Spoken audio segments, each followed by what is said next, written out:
कोल्हापूर जिल्ह्यात गेल्या 2 दिवसांपासून पडणाऱ्या मुसळधार पावसामुळे पंचगंगा नदीच्या पाणी पातळीत झपाट्याने वाढ होत आहे। काल दिवसभरात तर तब्बल 10 ते 12 फुटांनी पंचगंगेच्या पाणी पातळीत वाढ झाली आहे। आज सकाळी 10 वाजता कसबा बावडीतील राजाराम बांधाऱ्यावर पंचगंगेची पाणी पातळी 26 फुटावर पोहोचली आहे, तर जिल्ह्यातील 18 बंधारे पाण्याखाली गेल्याने या बंधाऱ्यावरून वाहतूक बंद करण्यात आली आहे। दरम्यान पंचगंगा नदीची इशारा पातळी 39 फूट तर धोका पातळी 43 फूट आहे।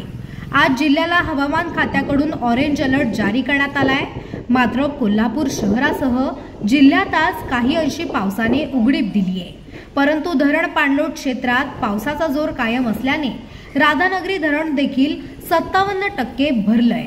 परिणामी धरणातून 2500 क्युसेक पाण्याचा विसर्ग भोगावती नदीपात्रात सुरू करण्यात आला आहे। त्यामुळे नदीकाठच्या गावांना प्रशासनाकडून सतर्कतेच्या सूचना देण्यात आल्यात। याचाच आढावा घेतलाय आमचे प्रतिनिधी श्रीकांत पाटील यांनी।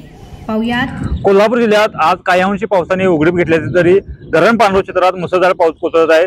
पावसाची संततधार सुरू असल्याने पंचगंगा नदीसह जिल्ह्यातील इतर सर्वच नद्यांच्या पाणी पातळीत वाढ होताना आपल्याला पाहायला मिळत आहे। मी सध्या कोल्हापुरातील पंचगंगा नदी घाटावर आहे आणि ही सगळी दृश्य पाहतो की पंचगंगेच्या पाणी पातळीत देखील मोठ्या प्रमाणात वाढ झालेली आहे। दिवसभरात काल जवळपास 10 ते 12 फुटाने पंचगंगेच्या पाणी पातळीत वाढ झालेली आहे। कोल्हापुरातल्या कसबावाडा येथील राजाराम बंधारा देखील पाण्याखाली दुसऱ्यांदा गेलेला आहे। येथील वाहतूक देखील आता प्रशासनाने बंद केलेली आहे। कोल्हापूरच्या कसबावाड्यातील राजाराम बंधाऱ्यावरील पंचगंगेची पाणी पातळी आज सकाळी 10 वाजता 26 फुटावर आहे, तर जिल्ह्यातील 18 बंधारे देखील पाण्याखाली आहेत। धरण पाणलोट क्षेत्रात मुसळधार पाऊस कोसळत असल्यामुळे धरणाच्या पाणी पातळीत देखील आता वाढ होताना आपल्याला पाहायला मिळत आहे। राधानगरी धरण सध्या 57% भरला असून धरणातून 2500 क्युसेक पाण्याचा विसर्ग भोगावती नदीपात्रात सुरू करण्यात आलेला आहे। त्यामुळे नदीकाठच्या गावांना देखील प्रशासनानं सतर्कता इशारा दिलेला आहे। खरं तर कोल्हापूर जिल्ह्यात गेल्या 2 दिवसापासून पावसाची संततधार सुरू आहे। काल तर मोठ्या प्रमाणात पाऊस झाल्यामुळे नद्यांच्या पाणी पातळीत देखील आता वाढ होताना आपल्याला पाहायला मिळत आहे। ही सगळी दृश्य आहेत ती पंचगंगेची आहेत आणि पाण्याच्या पातळीत कशाप्रमाणे वाढ झाली हे आपल्याला या दृश्याच्या माध्यमातून दिसत आहे। पंचगंगा घाटावरील जी मंदिरे आहेत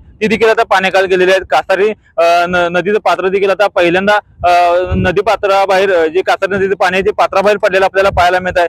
आणि आज जिल्ह्याला इथे हवामान खात्यानं ऑरेंज अलर्ट जारी केलेला आहे। असा जर पाऊस सुरू राहिला तर पूरस्थिती निर्माण होऊ नये यासाठी आता धरणातून देखील पाण्याचा विसर्ग सुरू करण्यात आलेला आहे। त्यामुळे एकंदर पाहता पावसाची ही सगळी अपडेट आपल्याला या सगळ्या व्हिडिओच्या माध्यमातून आपल्याला पाहायला मिळत आहेत। खरं तर काल दिवसभर मोठ्या प्रमाणात पाऊस सुरू होता। आज काही अंशी पावसाने उघडीप दिली असली तरी देखील धरण पाणलोट क्षेत्रात मोठ्या प्रमाणात पाऊस सुरू असल्याचं आपल्याला पाहायला मिळत आहे।